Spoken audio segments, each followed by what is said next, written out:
मी घोषणा केलेली तुम्ही डोक्यात हाणून घेताय। आता जो वचननामा आहे त्याची कॉपी पण करताय ना। दादांनी डोक्याला हात लावून जो प्रश्न केला की देणार कुठून, तुम्ही जिथून आणलं तिथूनच मी पण देणार आहे। वहिनींच्या नावाने मी तुम्हाला द्यायचंय का? माझा कसा गुन्हा दाखल होणार? मी सरकारी नगर परिषदेचा जो इंजिनियर आहे त्या इंजिनियरला सकाळचाच उठवेल ना। दादाला 3-3 हजार करोड रुपये 5-5 हजार करोड रुपयाचा निधी बारामतीत आणायला शक्य होत आहे। दादांना SC ST चा 14,000 करोड रुपयाचा निधी वळवता शक्य आहे। मग काळूराम चौधरी 1 BHK का देऊ शकत? खांबावर टाकतात का ती मलिदा गँगवाली? बारामती नगरपालिकेचं 40 कोटीचं बजेट आहे, मग 64 करोडचं वाचनालय कसं काय बांधताय? दादाचा एक पण उमेदवार पतारीवाला दाखवा, सर्वसामान्य दाखवा, भाजीवाली दाखवा, रिक्षावाला दाखवा, सगळे मलिदा गँगवाले निवडून दिलेत। म्हणजे ते निवडणुकीला उभे केलेत। तुम्ही तुमचा फोन लागत नाही, तुमचे PA कधी फोन उचलत नाही। सर्वसामान्य 2-4 जणांचे फोन तुम्ही उचलता। बारामतीकरांचं काय? माझ्या समोरचा उमेदवार तगडा कसं काय? माझा चिन्हच हत्ती आहे, हत्तीपेक्षा तगडा कोण असू शकतो? मी तर म्हणतोय दादा आता आमदारकी बी त्यांनाच द्या ना। त्यांच्या घरात आहेत अजून लोक, त्यांना आमदारकी होणार आहे। पारदादांच्या दादा सोडले तर बाकीचे बारामतीकर स्टीलच्या चमच्यानी खातात, ते खात असतील सोन्याच्या यानी। दादा खोटं बी बोलायचं नाही, कॉपी पण करायची। ती शाळा जरूर आहे पण ती नगर परिषदेची शाळा आहे आणि ती जी जुनी शाळा आहे ती यांना पाडायची, कारण पाठीमागे त्याच्या मोठं कॉम्प्लेक्स झालेला आहे आणि कॉम्प्लेक्स बांधणारा मलिदा गँगचा सदस्य आहे। मग वहिनींना खवळा दादांना बनाव पहिलं, कारण वहिनी पहिले माझ्या अगोदर काम करतात। दादांचे जे सल्लागार आहेत त्यांनी माझा वचननामा चोरून दादाला दाखवलेला आहे, दादा त्याच्यावरच बोलत आहेत। मला काय दादांच्या बोलण्याचा राग नाही, मी त्यांचा लहान भाऊच आहे। कामगारांना मी त्या योजनेअंतर्गत कायम करणार आहे बारामती नगर परिषद। कारभारी अण्णा असताना, कारभारी अण्णा हे कारभारी नाही, हे कारभारी मुलं त्या गाड्यांवरती आहेत किंवा जे NDKच्या ह्याच्यात आहे त्यांना दिवाळीचा बोनस दिलेला नाही यांनी। आणि विशेष सांगू का त्याच्यातला आणखी विशेष काय आहे? 1 हात नंबरच्या गाड्या ह्या 5-6 ठिकाणी चालवल्या जातात। सर्वसामान्य बारामतीकरांना त्यातला एकही गाळा दादानी दिलेला नाही। अहो एकाच माणसाने 25 गाड्या घेतल्यात, त्याच्यातले दादा कशाला खोटं बोलताय?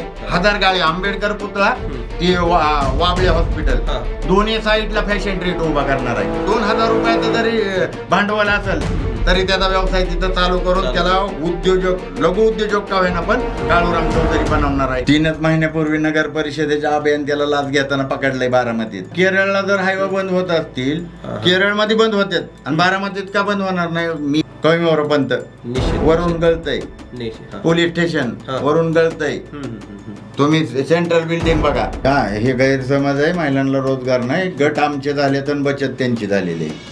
पत्रकार भवनाची आवश्यकता आहे आणि ते अत्याधुनिक असेल। त्यांनी जर हे बघितलं तर पवार साहेबांचं किंवा दादांची नाव खराब होऊ नये म्हणून मी ते अत्याधुनिक करणार आहे। तुम्ही पाहत आहात .com महाराष्ट्र न्यूज, महाराष्ट्राचा आवाज तुमच्यासाठी खास। बारामती म्हटलं की पवारांची बारामती नेहमीच उल्लेख केला जातो। संपूर्ण महाराष्ट्रात बारामतीच्या नगर परिषदेच्या निवडणुकीच्या संदर्भात चर्चा चालू आहे आणि यातच काळूराम चौधरी यांनी काही घोषणा केल्या होत्या आणि घोषणा म्हणजे त्यांचा वचननामाच त्यांनी जाहीर केलेला आहे आणि या वचननाम्याच्या संदर्भात ह्या वचननामा संपूर्ण महाराष्ट्रात व्हायरल होत आहे। आज आपण त्यांच्या वचननाम्याच्या संदर्भात काळूराम चौधरी यांच्याशी या ठिकाणी चर्चा करणार आहोत। साहेब नमस्कार। नमस्कार। आपण पाहतोय की कालच अजितदादा यांनी बारामतीमध्ये राष्ट्रवादीची सभा घेतलेली आहे आणि या सभेमध्ये अतिशय मिश्किल भाषेत तुमच्या ज्या घोषणा होत्या त्या घोषणांविषयी अजितदादा बोललेले आहेत। काय वाटतंय आपल्याला कालचं जे अजितदादाचं भाषण आणि त्यांनी ते तुमच्याबद्दल जे बोलले ते? आता अजितदादांनी काल जे काय माझ्यावरती टीका टिप्पणी केली, तर दादा तुम्ही नदीत 600 करोड रुपयाची दगड टाकून नदी अडवताय। तुम्ही त्या नदीच्या कडेला 97 लाख रुपयाचं टॉयलेट बांधताय। तुम्ही एक स्पीड ब्रेकर 6 लाख रुपयाचा बांधताय आणि मग मी घोषणा केलेली तुम्ही डोक्यात हाणून घेताय। बरं माझा जो वचननामा आहे त्याची कॉपी पण करताय ना। आता काल जो दादांनी डोक्याला हात लावून जो प्रश्न केला की देणार कुठून, तुम्ही जिथून आणलं तिथूनच मी पण देणार आहे। अहो आता 1 BHK ते सरसकट तुम्ही म्हणताय दादा, सरसकट म्हणजे तुम्हाला बी पाहिजे का? आता तुम्हाला सरसकट म्हणजे तुम्ही बारामतीकर आहे, मग वहिनींच्या नावाने मी तुम्हाला द्यायचं आहे का? नाही, मी तुम्हाला या ठिकाणी थोडंसं इंटरप्ट करतो की या ठिकाणी अजितदादा असतील, शरद पवार असतील, बऱ्याच वेळेस आम्ही तुमच्या भाषणातून बघत असतो की पवारांवर तुम्ही अनेक वेळा बोलत असता, त्यांनी केलेले भ्रष्टाचार उघड करण्याचा प्रयत्न करत असता, पण जनसामान्यात अशी पण थोडीशी चर्चा चालू आहे की फक्त हे उघड होतंय, ह्यांच्यावर गुन्हा का दाखल होत नाही किंवा हे सिद्ध का होत नाही? नाही होणार ना हो. आता मला सांगा, 70,000 करोड रुपयाचा घोटाळा तर मोदी साहेबांनी सांगितलं होता. बैलगाडी भरून पुरावे फडणवीस साहेब घेऊन गेलते. आता मोदी साहेबांनी फडणवीस साहेबांबरोबर उपमुख्यमंत्र्यांची शपथ दिली. मग आता कसा गुन्हा दाखल होणार? गोष्ट तेच सत्यता आहे, त्यांना त्यांची गरज आहे, वरती बीजेपी एकत्र आहेत आणि ते मिळून चाललेलं आहे. आता दादांनी जो प्रश्न उपस्थित केलेला आहे की हो कुठून देणार 1 BHK, मी तर दादा मी मागेल त्याला बोललेलो आहे की मागेल त्याला 1 BHK देईल. आता तो कसा देईल? तर 3 लाख रुपयाची जी अनुदान मिळतं ते केंद्राचं मिळतं, प्रधानमंत्री आवास योजनेचं. राज्य सरकारची रमाई आवास योजना आहे ज्याच्या 2.5 लाख रुपये भेटतात. मी 2.5 लाख रुपये CSR फंडातून आणि नगर परिषदेच्या फंडातून ते देईल आणि 2 लाख रुपये मी लाभार्थ्यांना हे करेल ना. आता 10 लाख रुपये होतात हे, आणि मी ह्याच्यावरचा जो दादांचा जो फायदा आहे तो दादांचा फायदा मलिदा गँग जी आहे त्या मलिदा गँगच्या बिल्डरांना होतोय. त्या बिल्डरांना मी नाही ते काम देणार. मी सरकारी नगर परिषदेचा जो इंजिनियर आहे त्या इंजिनियरला सकाळचाच उठवेल ना आणि त्याला कामाला लावेल. तो 9 वाजता कामावर येईल, मी 9:15 साडेनऊला येईल आणि त्याच्याकडून काम करून घेईल. मी बी फुकाट, त्याला पगार चालू आहे. मी तर बारामतीकरांचा प्रतिनिधी म्हणून घेईल. मग काम अशा पद्धतीनं मी 1 BHK देईल आणि ते शक्य आहे. दादाला 3,000 करोड रुपये 5,000 करोड रुपयाचा निधी बारामतीत आणायला शक्य होत आहे. दादांना SC STचा 14,000 करोड रुपयाचा निधी वळवता शक्य आहे. मग काळूराम चौधरी 1 BHK का देऊ शकत नाही? काळूराम चौधरी देणार आहे. मोदी साहेबांची स्कीम आहे, फडणवीस साहेबांची स्कीम आहे. नगर परिषदेत बारामतीकर मला नगराध्यक्ष म्हणून निवडून देणार आहेत आणि मग मी हे सर्व करणार आहे. तुम्ही करताय तर मी पण करू शकतो. 10,000 रुपये जे द्यायच्यात 10,000. आता आपल्याकडे नगर परिषदेमध्ये हे जी दिवाबत्ती आहे, ही दिवाबत्तीची देखभाल करण्यासाठी 40 लाख रुपयाचा महिन्याचा ठेका आहे. निश्चित. मग तुम्ही मलिदा गँगला 40 लाख रुपये महिन्याला कोण खांबावर टाकतात का ती मलिदा गँगवाली दिवाबत्ती बघायला? काही संबंध नाही. नगर परिषदेचा विद्युत विभाग ते बघतो, परंतु हे पैसे मलिदा गँगवाली खात्यात. मग मी त्याचे मलिदा गँगला पैसे चाललेत ते पैसे अडवून ते मी सर्वसामान्य बारामतीकरांना वाटणार आहे. मग मी प्रत्येक कुटुंबाला 10,000 रुपये देऊ शकतो ना. तुम्ही लाडक्या बहिणीला पैसे दिले का नाही? मग मला बारामतीकरांनी जर नगराध्यक्ष बनवलं, संधी दिली तर मी ते करणार आहे. मी करू शकतो. आता तुम्ही काल दादांनी जो ते इथं म्हणले की किती करोड हे आहे 3,300 कोटी. नाही 40 करोड रुपये बजेट आहे. बारामती नगरपालिकेचं 40 कोटीचं बजेट आहे. मग 64 करोडचं वाचनालय कसं काय बांधताय? मग या ठिकाणी दादा म्हणतात की राज्याच्या विविध योजना असतील किंवा ते आज राज्याचे नेतृत्व करतायत, बारामतीकरांनी त्यांना निवडून दिलेलं आहे आणि त्याच्याच हिशोबाने म्हणजे त्याच्याच आधार घेऊन ते केंद्रातून असेल राज्य सरकारच्या विविध योजनातून हा निधी बारामतीकरांसाठी घेऊन येतो. मी पण आणेल ना. मला बारामतीकरांनी निवडून दिल्यानंतर मी का आणणार नाही?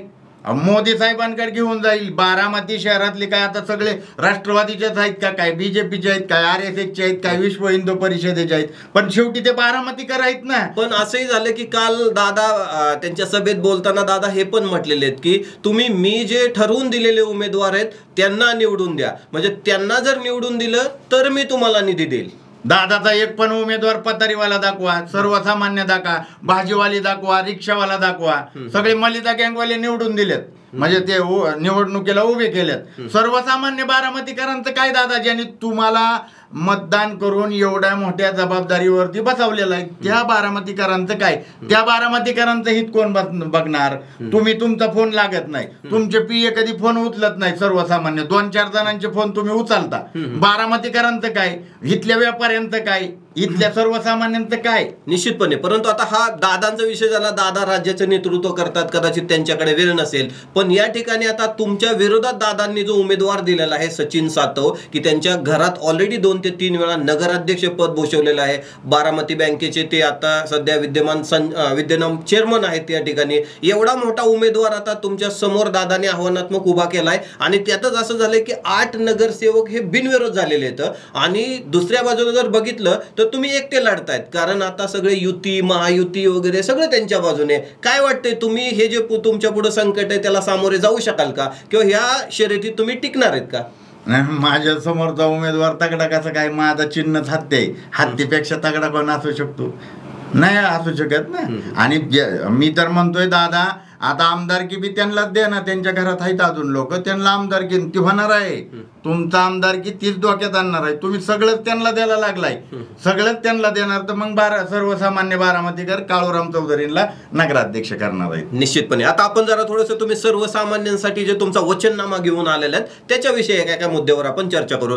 मी या ठिकाणी पाहतोय की तुमच्या वचननाम्यात तुम्ही असं लिहिलंय की मातोश्री लक्ष्मीबाई भाऊराव पाटील घरचा डबा या ठिकाणी योजना तुम्ही आणणार आहे. ही योजना उपाशी म्हणून नाही, बारामतीकर उपाशी नाही. बारामतीकर कोण? सगळेच बारामतीकर, म्हणजे पारदादा आणि जयदादा सोडले तर बाकीचे बारामतीकर स्टीलच्या चमच्याने खात्यात, ते खात असतील सोन्याच्या याने. पण आमच्याकडल्या ज्या महिला आहेत, ज्या फर्स्ट शिपला गेल्यानंतर त्यांच्या घरातले जे लोक आहेत त्यांना उपाशी राहावं लागतं. म्हातारे असतात, लहान मुलं असतात. आणि मग म्हणून मी लक्ष्मीबाई भाऊराव पाटील यांच्या नावानं बारामती शहरात 10 ठिकाणी 10 रुपयात पोटभर जेवण सुरू करणार आहे.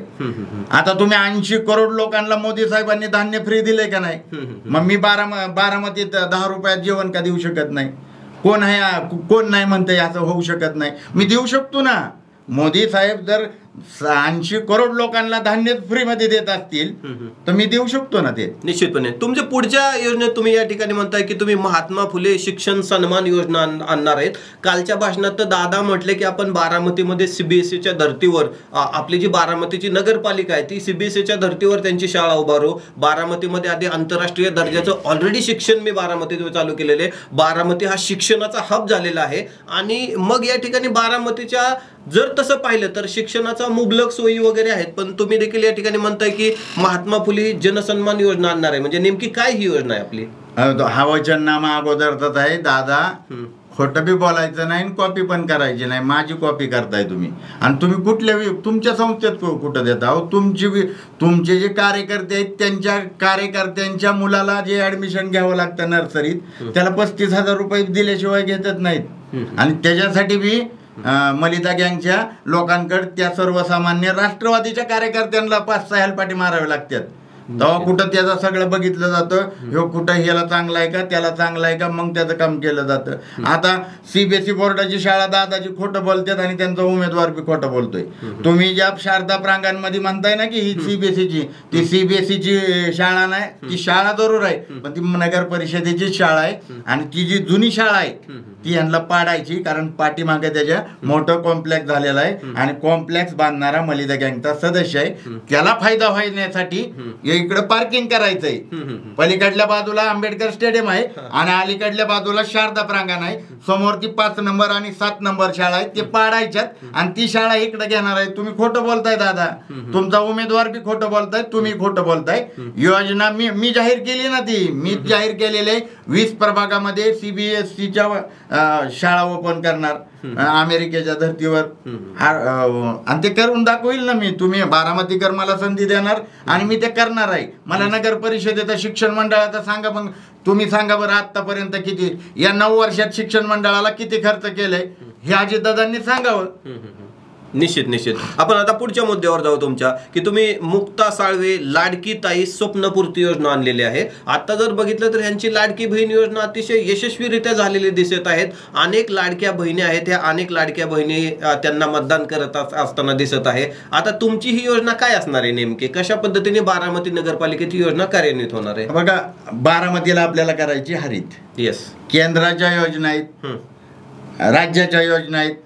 मग ते हार्वेस्टिंगच्या असेल किंवा सोलरच्या असेल, ह्या योजना जी सोसायटी राबवल त्या सोसायटीतल्या प्रत्येक प्लॉट मधील महिला भगिनीला मी इलेक्ट्रॉनिक्स स्कूटी देणार. मग ती स्कूटी मी योजनेतूनच देणार आहे ना. निश्चित आणि निश्चित. तुमचं यांचं म्हणजे ताईचं किंवा दादाची किंवा कुणाची ज्यांच्या इलेक्ट्रॉनिक कंपन्या आता सर्वसामान्य बारामतीकरांच्या नाहीत, तुमच्या सहित तुमचा धंदा पण होणार आहे ना माझ्यामुळं. मी आणणार आहे, मी करणार आहे ते. मी योजना बारामतीकरांनी योजना राबवायच्या, बारामतीकरांनी केंद्राची योजना राबवायची, राज्याची योजना राबवायची. मी तुम्हाला नगर परिषदेची योजना देणार आहे. निश्चित निश्चित. अतिशय छान योजना आहे तुमची, की ज्या ताईंना जर आज अशा पद्धतीची स्कूटी मिळाली तर पेट्रोलची बचत होणार आहे, पर्यावरणाची जी हानी होते ती पर्यावरणाची हानी या ठिकाणी थांबणार आहे आणि त्या ताईच्या चेहऱ्यावर आनंद होणार आहे, कारण तिला स्कूटी मिळणार आहे. आणि वहिनींचं जे काम आहे तेच मी पुढे करतोय. वहिनी सगळ्या बारामती तालुक्यात आणि बारामती शहरात झाडं तर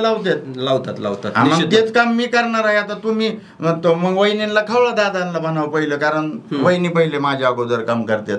त्यांना बोला, मग मला नका बोलू, मी करून दाखवतो. तुम्ही फक्त माझ्यावरती बारामतीकरांनी विश्वास ठेवायचा. निश्चितपणे. तुम्ही आणखी पुढे एक योजना या ठिकाणी म्हणले की पुण्यश्लोक अहिल्यादेवी होळकर कुटुंब आधार योजना. या योजनेच्या अंतर्गत तुम्ही सोलर सिस्टमवर बोलताय, म्हणजे सोलर एनर्जी आहे ना, सौर ऊर्जा आहे. नेमकी काय कन्सेप्ट आहे ही तुमची? बारामतीला जर पोल्युशन मुक्त करायचं असेल, प्रदूषण मुक्त करायचं असेल, ही दादाचीच योजना आहे. माझी कुठं योजना आहे? दादा सारखा आल्यानंतर झाड जर जाळलेला असेल तर दादा ठेकेदाराला काय करतो. पण याच्यासाठी काल दादांच्या सभेत दादांनी असं म्हटलंय की इथं कारेटी गावामध्ये काही एकर जागा घेतलेली आहे. त्या जागेवर अजितदादा सौर प्लांट टाकणार आहे आणि तिथून वीज आहे ही बारामती शहराला आणली जाणार आहे. आणि बारामती शहरावर जो विजेचा म्हणजे नगरपालिकेवर जो विजेचा अतिरिक्त भार येतोय, तो विजेचा अतिरिक्त भार म्हणजे ते बिल कमी करणार आहे आणि बारामतीमध्ये अतिशय चांगल्या पद्धतीने ही योजना कार्यान्वित करणार आहे. म्हणजे दादांचं विजन तर सेम त्या पद्धतीने दिसते. दादा या पद्धतीने कामही करायला लागलेले आहेत. दादांचे जे सल्लागार आहेत त्यांनी माझा वचननामा चोरून दादाला दाखवलेला आहे. दादा त्याच्यावरच बोलत आहे. दादा मी जे वचननाम्यात दिलेलं आहे तेच दादा बोललेत काल सगळं तिथं.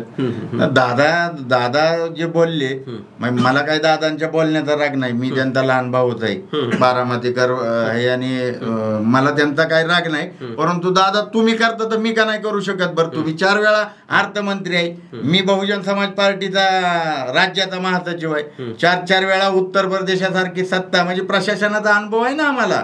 आणि माझ्या वरिष्ठ आदरणीय बहीण कुमारी मायावती जी असतील, आकाश आनंद साहेब असतील, किंवा आमचे खासदार असतील, माझे आमदार असतील, किंवा माझे खासदार, माझे आमदार, हे लोक मला मार्गदर्शन करणार आहेत ना. महाराष्ट्रातल्या म्हणजे आमचे जे बामसेफ आहे, BSP वाले आहेत, हे अतिशय हुशार आहे. समाजामध्ये जे उच्च शिक्षित लोक आहेत तेच बसपाचा कॅडर आहे. आमच्याकडे तयार आहे. आम्हाला दादांना जेवढा अनुभव आहे त्याच्यापेक्षा जास्त सरकार चालवण्याचा अनुभव हा BSP ला आहे. निश्चित. आपण आता पुढच्या योजनेकडे बघूया. तुम्ही नारायण मेघाजी लोखंडे कामगार हक्क योजना बोलले. म्हणजे या ठिकाणी आता बघतोय कामगार हक्क योजना तुमची ठीक आहे, पण ह्या बारामतीकरांना लोकांना कामच मिळत नाही हाताला. आधी त्यांच्या हाताला काम मिळावं. बरेच वेळेस तुमच्या आम्ही भाषणातून पाहिले की बारामतीकरांना काम मिळत नाही, बारामतीकरांना नोकऱ्या नाहीत. तर कदाचित त्या नोकऱ्यांवर विचार होणं गरजेचं आहे. तुम्ही या ठिकाणी हा कामगार हक्क योजना आणली, नेमकी ही काय योजना आहे तुमची? बघा, आपल्या नगर परिषदेमध्ये एक ठेका आहे कचरा उचलायचा. मी मध्यंतरी नगरपालिकेमध्ये जो कचरा टाकला होता तो ठेकेदार आहे, तो मलिदा गँगचा सदस्य आहे. 1,45 लाख महिन्याला बारामतीकरांचं त्या NDK नावाच्या खाजगी ठेकेदाराला जातात. कर्मचारी आमचे, गाड्या नगर परिषदेच्या, त्याच्याकडचे 450 कर्मचारी ह्याच्यावर आहेत, कॉन्ट्रॅक्टवर. ते सगळे शेड्यूल कास्ट, शेड्यूल ट्राईबचे आहेत. म्हणजे शक्यतो त्याच्यातले 90% जे आहेत ते SC समाजाचे आहेत, 10% OBCचे आहेत. आणि मग हे जे लोक काम करणार आहेत, या कामगारांना मी त्या योजनेअंतर्गत कायम करणार आहे बारामती नगर परिषद. यापूर्वी केलेलं आहे. यापूर्वी म्हणजे कारभारी अण्णा असताना, कारभारी अण्णा हे कारभारी नाही, हे कारभारी अतिशय आपल्या बारामती नगर परिषदेचे असे काही नगराध्यक्ष होऊन गेले. खरंच त्यांनी काम केलेलं आहे. मग कारभारी असतील, कारभाऱ्यांनी ही योजना ऑलरेडी राबवलेली आहे. पूर्वी माझ्या विरोधातले जे राष्ट्रवादीचे उमेदवार आहेत त्या उमेदवारांचे आजोबाच आहेत ते त्यांनी राबवलेले आहेत आणि आमच्या लोकांना जे कॉन्ट्रॅक्टवर होते त्यांना कायम करण्याचं आत्ता आम्ही लढून म्हणजे मी असेल किंवा आमचे लोक भाईजी सोनवणे असेल किंवा धीरज लालबिगे वकील आम्ही ते लढून केलेले आहेत ना, काय लावलेले आहेत, आम्ही ते पण करू शकतो.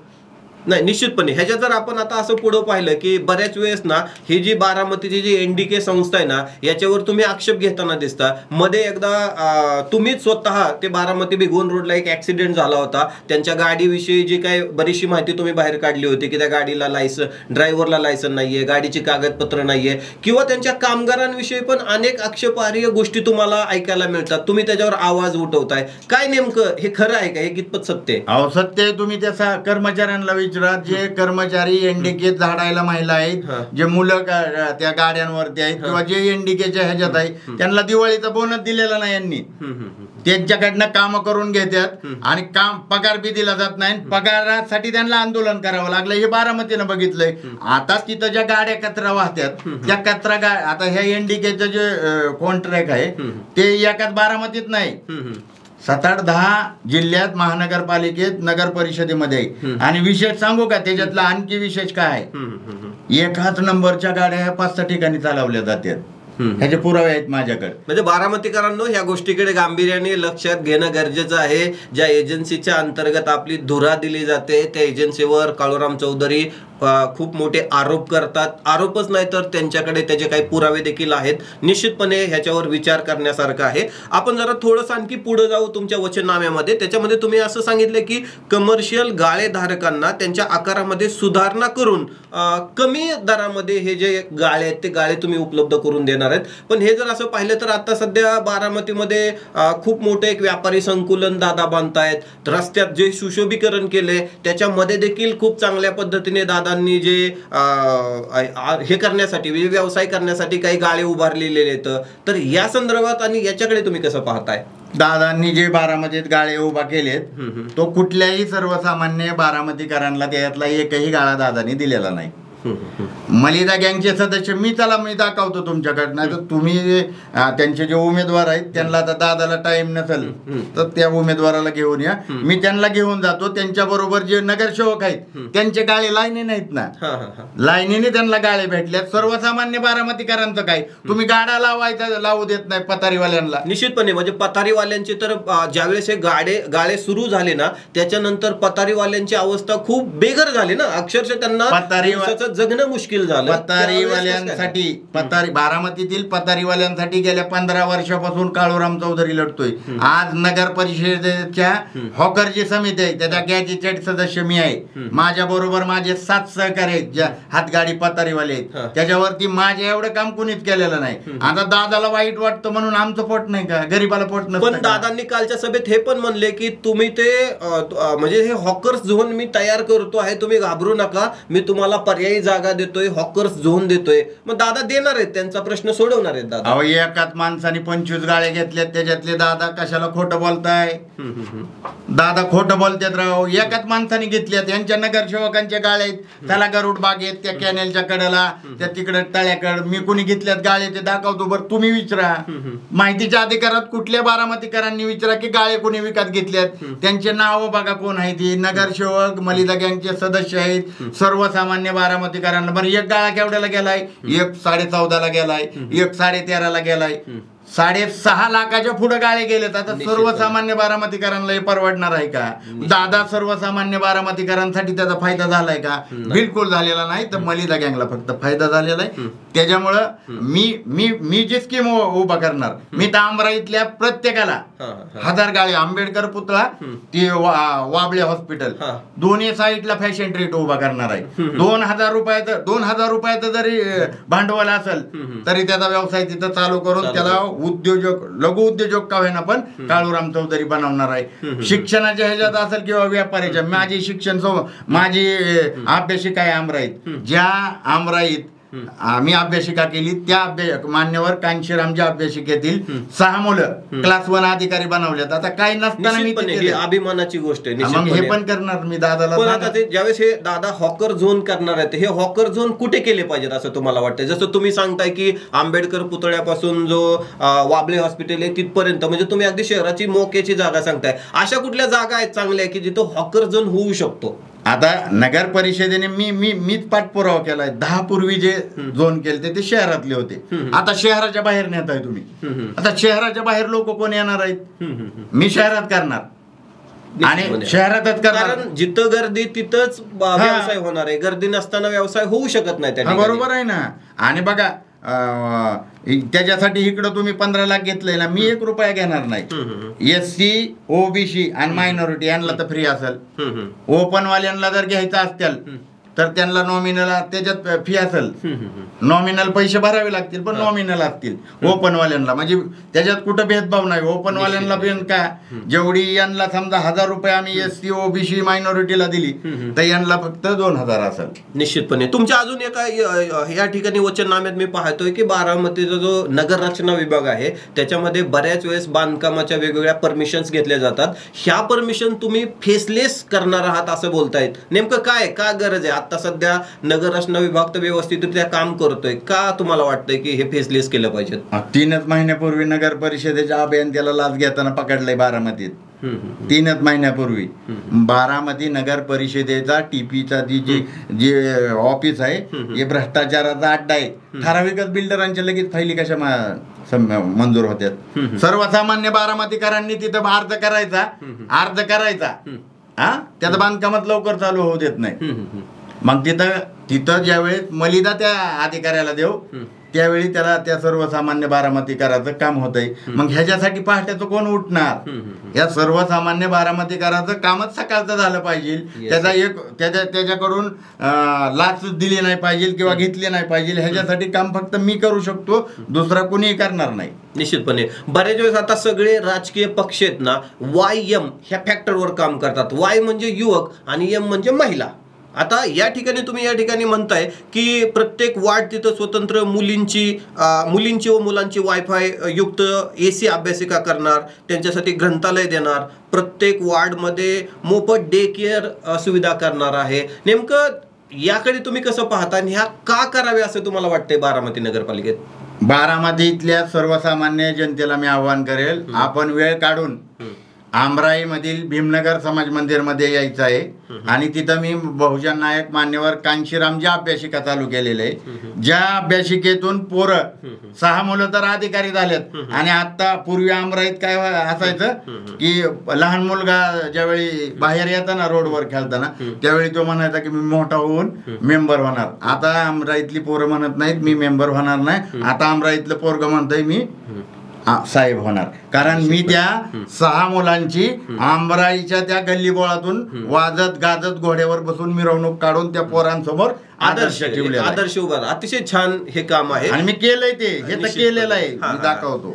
यानंतर बरेच तुम्ही याकडे पुढे म्हणतात की आता बारामतीचा विकास खूप झालेला आहे. बारामतीचा विकास झाल्यामुळं बारामतीच्या बाहेरील लोक बारामतीत राहायला यायला लागलेले आहेत आणि बारामतीतील जी लोकसंख्या आहे किंवा रहदारी ही वाढलेली आहे. आणि बारामतीकरांना जर आता सगळ्यात मोठा प्रश्न कुठला भेडसावत असेल तर ट्रॅफिक. आणि तुम्ही ट्रॅफिकच्या समस्येवर या ठिकाणी बोललाय की ट्रॅफिकची समस्या किंवा वाहतूक कोंडी सोडवण्यासाठी 10 रुपयामध्ये संपूर्ण शहरभर इलेक्ट्रिक बसचा प्रवास तुम्ही सुरू करणार आहे. काय नेमकी ही योजना आहे आणि ही योजना कितपत यशस्वी होईल असं तुम्हाला वाटतं? होती ना. केरळला जर हायवे बंद होत असतील, केरळमध्ये बंद होतात आणि बारामतीत का बंद होणार नाही? मी ऑलरेडी केलत्या त्या. परत आता या मलिदा गँगवाल्यांनी काहीतरी हे करून, परंतु बारामती शहरात आज बी हायवा येत नाही काळूरामच्या भीतीने. आणि मी ते जी योजना सांगितलेली आहे ट्रॅफिकला जर बंद करायचं असेल त्या ह्याच्यात तर शहराच्या बाहेर आपण मोठे पार्किंग करू ना. आज तुम्ही बारामती नगर परिषदेने गणेश भाजी मंडईच्या वरती पार्किंग करोडो रुपयाचं बांधलंय. चला एक गाडी लावलेली दाखवा बरं. त्याचा ठेका कुणाला दिलता तुम्ही? मी सांगू शकतो ठेका त्याचा. म्हणजे तो पण त्याचा झालंच नाही ना. तुमची कामं फसलेले आहेत. तुमच्या शहरात दादा तुम्ही जेवढ्या बांधकामं केलेले आहेत ते फक्त एकदा तुम्ही सर्वसामान्य बारामतीकरांना आणि पत्रकारांना घेऊन बघा. आणि ते तिथलं नाट्यगृह कविमोरपंत निश्चित वरून गळतय, निश्चित हा. पोलीस स्टेशन हा. वरून गळतय, तुम्ही सेंट्रल बिल्डिंग बघा. म्हणजे असं काय निकृष्ट दर्जाचे काम या ठिकाणी झालेलं आहे असं तुम्हाला म्हणायचंय का? अहो ह्याच्यातला प्रत्येक आहे ना, प्रत्येक इंजिनियर बिल्डर हा मलिदा गँगचा सदस्य आहे. आणि त्या मलिदा गँगच्या सदस्यांनी त्यालाच कामं भेटते. तो सर्वसामान्य आमच्या बारामती नगर परिषद मध्ये जे ठेकेदार आहेत ठराविकच आहेत. तुम्ही कुठल्या बी आता पोरं बेरोजगार आहेत, शिकतात, विद्या प्रतिष्ठानला शिकतात, टिश्यू कॉलेजला शिकतात, शिक्षण घेतात, इंजिनिअरिंगला शिकतात. शिकल्यानंतर त्यांना रोजगार नाही आणि रोजगार नसल्यामुळं एखादा तरुण तो ज्यावेळी लायसन काढतो गव्हर्नमेंटचा आणि तो ठेका भरण्याचं बघतो तेव्हा बिलोवर काम कोण देतं इथं? येस, मी थोडंसं इंटरप्ट करतो तुम्हाला की या ठिकाणी तुम्ही असं म्हणताय की उद्योजक व व्यावसायिक कंत्राटदारांसाठी फायदेशीर अशी केंद्र सरकारच्या DCR या तत्वावर आजारावर LBR या नवीन लोकल बिल रिक्वायरमेंटची ही अट सर्व कंत्राटदारासाठी लागू केली जाईल, जेणेकरून स्थानिक इलेक्ट्रिशियन, वेल्डर म्हणजे एक सर्वसामान्य जे छोटी मोठी कामं करणारे लोक आहेत ना, यांना कुठंतरी तुम्ही न्याय देण्याचा प्रयत्न करत आहेत. कारण कंत्राटदार तर मोठे होतातच, पण ज्यांच्यामुळे हे कंत्राटदार मोठे होतात ना, यांच्याकडे कुणाचं लक्ष जात नाही. आणि ते म्हणजे इलेक्ट्रिशियन असेल, वेल्डर असेल, फिटर असेल, प्लंबर असेल, वाहतूक व्यावसायिकदार असेल, पेंटर असेल, खरं यांच्याकडे लक्ष दिलं पाहिजे. तुम्ही इकडे लक्ष दिले, कशा पद्धतीने ह्यांना तुम्ही न्याय देणार आहात? बघा, आपल्या अजितदादांनी 600 करोड रुपयाची नदीत दगड टाकली. ती दगड जर आमच्या वडार समाजाकडनं घेतली असते तर कमी पैशात झाले असते ना. तुम्ही दुसरीकडनं कशाला मागावताय? मी इथल्याच लोकलला देणार. वेल्डर माझा इथला असेल, त्याचं बिल असेल तर ती कॉन्ट्रॅक्ट त्याला असेल. पेंटर माझा बारामतीतलाच असेल, त्याचं बिल तो देईल आणि त्याला कॉन्ट्रॅक्ट दिलं जाईल. आता ठराविक लोकांना जी ठेकेदारीचा नगर परिषद, पंचायत समिती किंवा हे एकंदरीत सरकारच्या ठेका दिला जातो, मी त्या ठराविक मलिदा गँगच्या ठेकेदारांना बाहेर काढील, ब्लॅकलिस्टेड करील आणि सर्वसामान्य जे आता जे सर्वसामान्य बारामतीकर आहेत त्यांना कॉन्ट्रॅक्ट देण्याचा आणि बिलो किंवा हे करून, नाही तर जे रियालिटी आहे त्याच्यावर आधारित क्वालिटी जो देईल त्याला ठेका दिला जाईल निश्चितपणे. साहेब, या ठिकाणी मी असं पाहतोय की शहरातील जे धार्मिक अल्पसंख्याक आहे किंवा छोटे समूह आहेत ना, या समूहांना जे वार्षिक जे त्यांचे काही कार्यक्रम असतात ना, त्या कार्यक्रमासाठी तुम्ही नगरपालिकेचं सानुग्रह अनुदान देणार आहात असं या ठिकाणी लिहिलेलं आहे. आज नगरपालिका जे काही सार्वजनिक उपक्रम असतील किंवा धार्मिक उपक्रम असतील त्यांना नगरपालिका अनुदान किंवा निधी देताना दिसते, करते ते काम. तुम्हाला काय वाटलं की हे काम करावं? पाठीमागे म्हणजे वाढीव हद्द नगर परिषदेमध्ये आल्यापासून जळोची असेल, रुई असेल आणि तांदळवाडी हे जे ग्रामपंचायती नगर परिषदेमध्ये आल्यानंतर आणि त्याच्या अगोदर आंबेडकर जयंती, शिवजयंती आणि अण्णाभाऊ साठे जयंती, तर ह्या जयंतीला फक्त ते अनुदान दिलं जायचं पण ते तुटपून होतं. 25,000 रुपये अण्णाभाऊ साठेंना, 50,000 रुपये बाबासाहेब आंबेडकरांना, मग 4 लाख रुपये छत्रपती शिवाजी महाराजांना, जळूचीच्या देवी त्या काळेश्वरीच्या ह्याला काही थोडेफार दिले, तांदूळवाडीला दिले.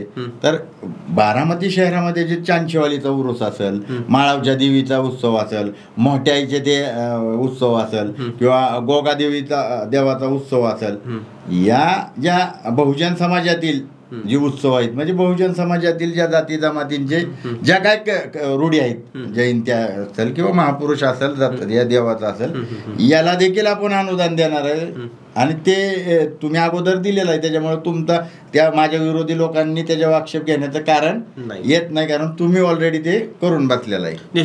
तुम्ही शहरातील जे महिला बचत गट आहे त्यांच्यासाठी इन्क्युबेशन सेंटर उभारणार आहे, एका छताखाली सर्व बचत गटांचं निर्मिती केंद्र करणार आहे. का वाटलं की आता महिला बचत गट तर बघतोय बारामतीमध्ये अतिशय चांगल्या पद्धतीने बँका त्यांना कर्ज देतात, महिलांचं या ठिकाणी सक्षमीकरण होताना दिसतंय, त्यांना कर्ज मिळतंय, त्यांना रोजगार मिळताना दिसतंय. मग का वाटलं तुम्हाला की ह्या मुद्द्याकडे जरा थोडासा विचार करावा? गट आमचे जरूर झाले, आमचे अध्यक्ष सचिव भांडून त्यांचे एकमेकांचे भांडण लागलेलं आहे आणि बचत त्यांची झालेली आहे. गट निश्चित त्या गटात गट झालेले आहेत आमचे, त्याच्यामुळे त्या महिलांना कुठं आहे रोजगार?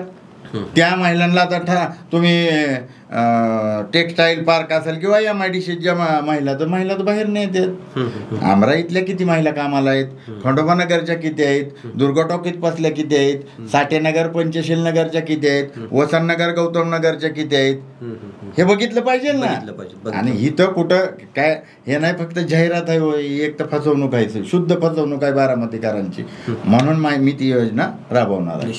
शेवटी जाता जाता तुमच्यासाठी एक प्रश्न जो पत्रकार बांधवांचा आहे, आमच्यासारख्या जे काम करतात मीडियाचं त्यांचा प्रश्न आहे. काल अजितदादांची सभा होती, त्या सभेमध्ये आमच्या बांधवांनी एक चिठ्ठी दादांसमोर पाठवली आणि दादांनी ती वाचली देखील. पत्रकारांसाठी बारामतीत एखादं पत्रकार भवन बांधावं ही इच्छा आम्ही गेली अनेक वर्ष या ठिकाणी व्यक्त करतोय, परंतु आम्हाला त्या ठिकाणी न्याय मिळताना दिसत नाहीये. आणि तुम्ही तुमच्या जाहीरनाम्यात सांगितले की मी अत्याधुनिक असं पत्रकार भवन बांधणार आहे. तर का तुम्हाला वाटतंय असं की पत्रकार भवन असावं, आणि आमची पण इच्छा तीच आहे? काय बोलाल या मुद्द्यावर तुम्ही? माझा संघर्षात लोकशाही जिवंत ठेवण्यासाठी आहे, आणि लोकशाहीला हा पत्रकारिता हा एक प्रमुख चौथा स्तंभ प्रमुख पिलेर आहे. आणि तो जर वाचला, तो त्याला जर सुखसुविधा त्याला नसल तर मग जनतेसमोर सत्य कोण मांडणार? मग जनतेसमोर सत्य जाण्यासाठी पत्रकारांना बी त्या पत्रकार भवनाची आवश्यकता आहे. आणि ते अत्याधुनिक असेल, अतिशय अत्याधुनिक असेल, त्याच्यावरती हॉल असेल, गेस्ट हाऊस पण असेल पत्रकारांसाठी किंवा 10 पर्यंत अशा खोल्या आम्ही तिथं राहण्यासाठी जे बाहेरचे पत्रकार येतील. आता बारामतीमध्ये VIP मुवमेंट आहेत. येस. आणि मग बारामतीमध्ये VIP मुवमेंटच्या ह्याच्यात असल्यामुळं बाहेरचे विदेशातले पत्रकार संघटना आहे ती देखील या ठिकाणी येतात. विदेशातले पत्रकार बारामतीमध्ये आल्यानंतर काय होतं, त्यांनी जर हे बघितलं तर पवार साहेबांचं किंवा दादांची नाव खराब होऊ नये म्हणून मी ते अत्याधुनिक करणार आहे. त्यांनी म्हणजे माझा काही त्यांच्यावरती ही नाही, पण मी ते करून दाखवणार आहे. ते नगर परिषदेच्या माध्यमातूनच होणार आहे, आणि ते मी 100% करून दाखवेल. निश्चितपणे आज आपल्यासोबत बारामती नगरपालिकेचे नगराध्यक्ष पदाचे जे उमेदवार आहेत कळवराम चौधरी आज आपल्यासोबत होते. आणि कळवराम चौधरींनी त्यांचा तो वचननामा आहे, जाहीरनामा आहे, तो अतिशय मिश्किलपणे आपल्यासोबत मांडलेला आहे. त्याच्यावर आपण खुली चर्चा देखील केलेली आहे. तर चौधरी साहेब, जाता जाता तुम्ही बारामतीकरांना आमच्या .com महाराष्ट्राच्या वतीने काय या ठिकाणी आवाहन कराल? मी बारामतीकरांना हात जोडून हेच विनंती करेल की मी प्रत्येक बारामतीकरांपर्यंत पोहोचण्याचा प्रयत्न करीत आहे, परंतु वेळेअभावी म्हणा किंवा मनुष्यबळाअभावी म्हणा मला पोचता बी येत नसेल तर माझा आवाज तुमच्यापर्यंत 100% पोचतोय, तो पोचलेला आहे. तुम्ही स्वतः उमेदवार आहे असं समजा, आणि या बारामतीला जर मलिदा गँग बसून मुक्तता पाहिजे असेल तर काळूराम चौधरींना येणाऱ्या 2 तारखेला हत्तीच्या चिन्हासमोरील बटन दाबून आपली सेवा करण्याची संधी द्या आणि नगराध्यक्षाच्या खुर्चीवरती बसवा. मी आपल्याला आपली बारामतीकरांची सेवा करण्याची मला संधी देताल, एवढीच माझी बारामतीकरांना हात जोडून विनंती आहे.